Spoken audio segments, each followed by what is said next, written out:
Ji. But like I said, from going from primary romantic lead hmm, to morally complex characters, hmm, whether it was Jalam or hmm, whether it was Adil and Kabhi Main Kabhi To, hmm, and now Jami and Kafil, ये नहीं कह सकते आपके जी ये villainous characters हैं, मुझे ऐसा लगता है।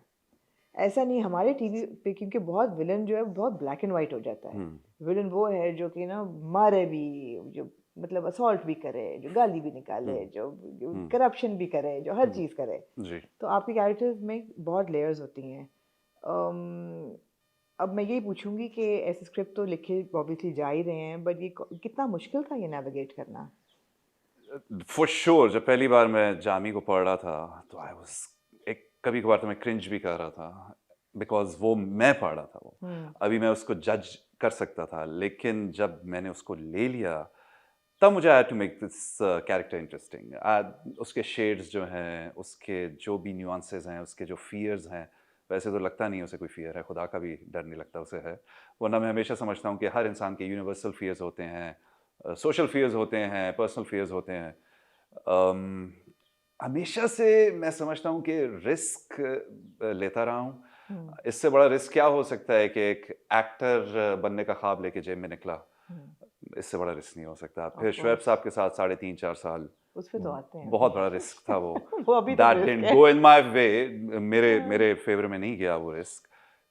मैंने टीवी पे नहीं किया ये रिस्क था कि मैं कुछ या। और काम नहीं करूँगा। कभी मैं कभी तुम वाज़ अनदर रिस्क एंड कफ़ील मैं व्हाई समझता वाज हूँ कभी मैं कभी तो रिस्क?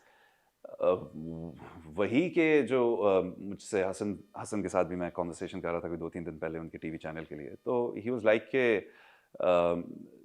ये कैरेक्टर्स आपकी रियल लाइफ़ में भी सीप इन करने लग जाते हैं। ऑडियंस आपको उस ज़ाविये के साथ देखने लग जाती है। हम्म। तो रिस्क तो फॉर श्योर होता है हम्म। इस तरह की चीज़ों में। लेकिन मैं समझता हूँ अगर मैं if I have this dream of this privilege of being an actor hmm.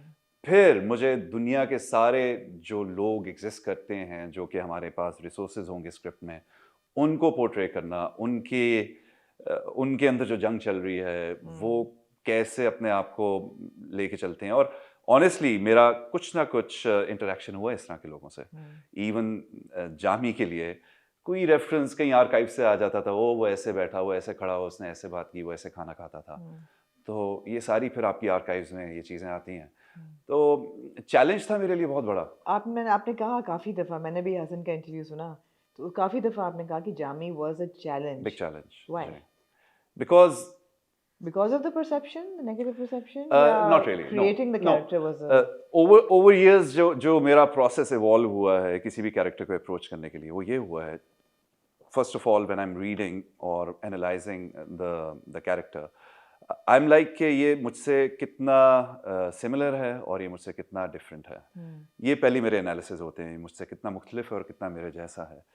Jami was I mean poles apart poles from apart. how I think, from या। how I treat people around me, from my relationship with money. Yeah. So, so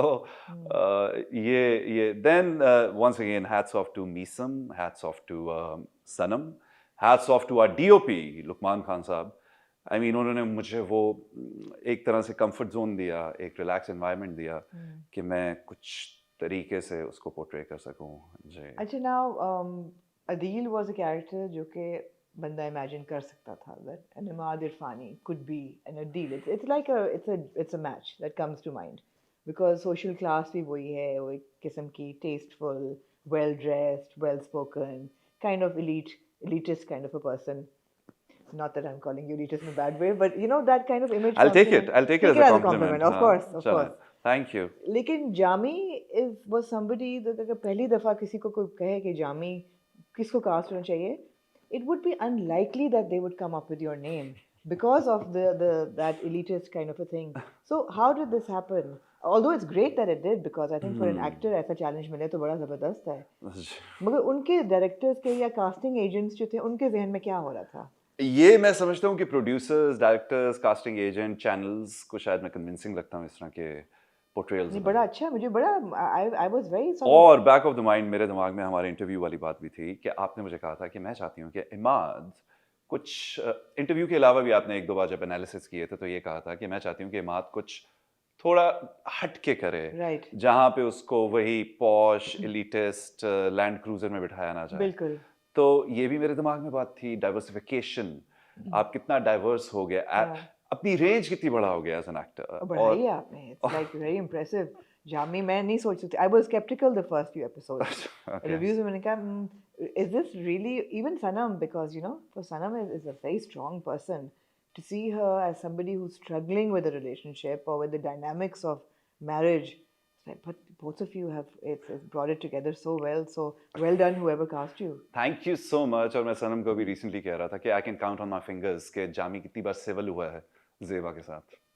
सो बहुत uncivil है अच्छा, ये। हमें इतनी आदत हो गई है अनसिविलाइज्ड की, वो एक्सट्रीम देखने की, जिसमें मर्द जो है वो मतलब एक एक जानवर, एक हैवान बन जाता है।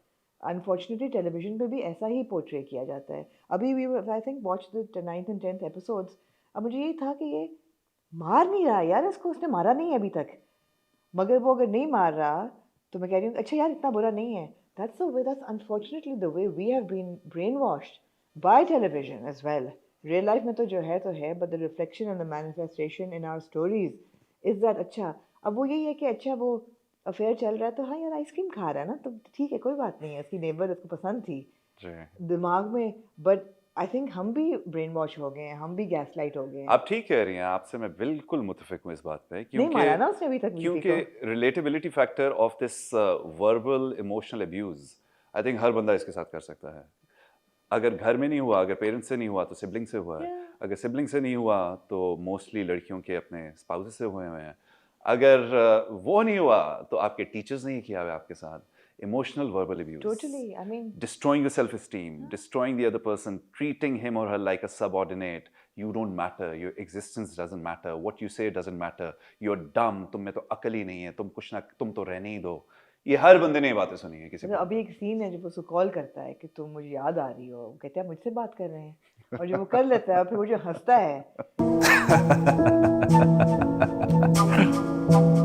it was so sinister. I was like, damn, okay, this, you know, that's the thing, the ये थोड़ी undertone. बहुत improvisations हैं। ये बड़ी जबरदस्त हाँ। इम्प्रोवाइजेशन है, लेकिन वो जो एक रिस्ट्रेन है ना परफॉर्मेंस में, वो बड़ी इम्प्रेसिव है कि it's not going over the top I and it's mean- not, it's just enough to send the message कि ओके दिस गाय। अच्छा, मुझे नहीं लगता जैसे कि वो हर चीज़ करने उसकी कोई वीक पॉइंट नहीं है, मुझे लगता है बाप उसका वीक पॉइंट है। हाँ जी है। एक वो उसकी ज़िंदगी में जो वो नेक काम करता है, वो अपने पेरेंट्स की, अपने डैड की बहुत वो केयर करता है, और हर चीज़ उसकी लाइफ जो है उनके इर्द गिर्द रिवॉल्व करती है। और जामी का जो ये पर्सपेक्टिव जाविया जो है, वो सारा उसके अपने फादर से मिला हुआ है उसे।